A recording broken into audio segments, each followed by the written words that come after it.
So I have been painting full-time since 2012, purely because I had a breakdown and it made me happy and it made me feel resolved as a human inside and identified, and so that was the bottom line. It was from there I was like, well, this is what I do.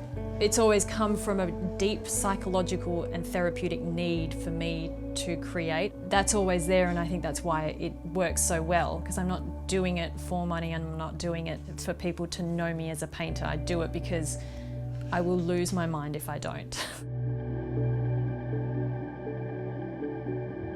I got to the point where I had my life exactly how I wanted, which is not necessarily a good thing. I think I realised I wasn't growing anymore. I had eradicated any frustration or anything in my life that wasn't working, and those are the things that teach you lessons. So bring on the challenge, bring on those kids.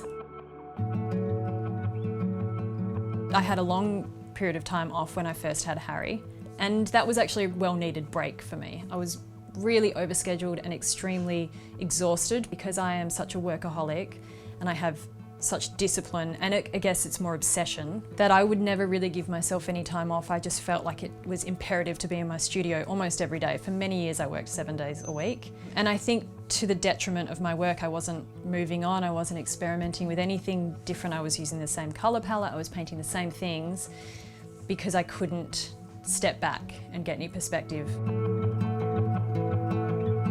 So initially I felt that was a real blessing, being able to have some really forced time off, like I had to.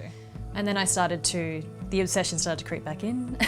And more than anything, I realised I needed it to also deal with the difficulties and the challenges of motherhood. I needed a connection to myself, and that's what I have in my creativity and my painting. When Harry was old enough, I used to put a big drop sheet out in the backyard and just put big pieces of canvas, unstretched canvas, on the floor. And we'd start painting on those. As a child, you know, everybody is so inspired by children painting because their lack of inhibition, they don't think about it, they just go for it. All of the qualities that we want to have as a painter, as an adult, but we have been so well trained that that's gone. So it's so refreshing to paint with a child. With him, I would work with my left hand. I didn't want there to be a huge differentiation between his marks and my marks. I wanted for us to make these together, but for them to seem really naive and childlike. So I started using my left hand, and then I started bringing that practice into my studio. In abstraction, you want to see unpredictable, and you want to see marks that kind of shock you a little bit, and that's the whole point behind it, because you're not resting on figuration for the eye to be able to, oh, okay, it's a bird, I understand that. What you're asking is an emotional reaction to the mark making, so there needs to be emotion in that. There is this perfect ideal of motherhood, which it's insane that we still think that that is real, because everybody knows what everybody else is going through. There's no mother that isn't going through all of the crap that we're all going through, mentally, physically, everything. Motherhood is an identity, and I think I've always just felt like I'm a painter who happens to have children. You're like, no, I have interests too, and I have things that I'd like to talk about. I can't remember them, but I'm definitely sure I had interesting things to say. That's a difficult thing to keep that identity going outside of being a mother.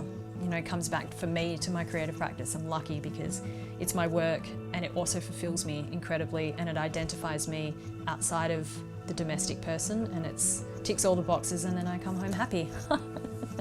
What a fix. So the show is called Rush Rush Gone, which I think every parent of young children understand, and I can see it happening. We are so busy, it's so intense, but then, you know, you blink and then it's gone. What's happening now for us is that Harry's about to go to school, and I think as soon as you start seeing them becoming an independent person, that's when you start feeling like you don't have them anymore. I think about the response to this show, and I do think about mothers because that's where this is all coming from. And I guess I want there to be a recognised freedom in the work and a recognised cathartic expression. You know, in context of all of this talk about the frustrations of parenthood, it goes without saying that children are incredible, and it's a difficult space to be able to talk about the challenges of motherhood in the public without seemingly being ungrateful for what you have. It's incredible. It's those beautiful, sweet moments that you just, you know, that you can't ever translate how that feels, but the need to talk about the difficult times, I think is really important for women, and to not be able to say how hard it is at times, I think is what makes women feel even more gagged and in this isolated space as a mother. I truly believe that a creative practice for mothers is possibly the best thing you can do for yourself. Having somewhere to funnel all of that energy. The domestic life can be so monotonous and boring that having something to think about while doing all of the things that you need to do at home stops your brain from going into a negative spiral. I love that that is what's going into this work, because it is capturing a moment in our lives which is actually quite funny. All of it is actually quite funny. The balance of actually having to be a parent and then getting to be a creative is so perfect. And because before I was just being a child all the time. And I think I was just in that silly mindset of not being happy because I got to do whatever I wanted, you know, whereas everything is worth it when there's the payoff and the hard work on the other side.